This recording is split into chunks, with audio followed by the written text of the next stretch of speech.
Bây giờ nhá, quần áo bát đũa em trai phải làm, anh trai thì chỉ bảo thôi. Có đúng không? Tại sao em phải làm? Là anh nghe với nhau cái chuyện đấy hồi tích xé gì hết. Anh vừa hùng cục làm cả ngày 12 tiếng đồng hồ, em trai ở nhà chỉ có quần áo bát đũa không làm thì làm gì. Theo Phát thì dâu làm thế là không đúng rồi. Rồi sao nữa? Bắt nó ở nhà nó còn đống việc không tên của nó. Rồi sao? Thôi bây giờ như này đi, anh và em vô đây solo Free Fire, thằng là thua tự giác. Ok.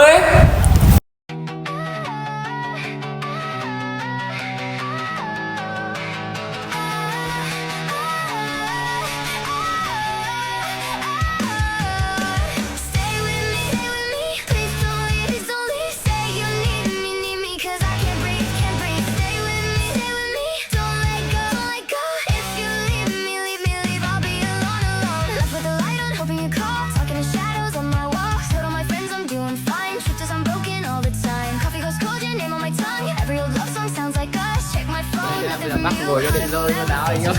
Dâu này nha anh ơi nha. Thử nhắc được như là sao bây giờ. Lúc anh ngồi chỉ đạo Ngồi trời em ơi.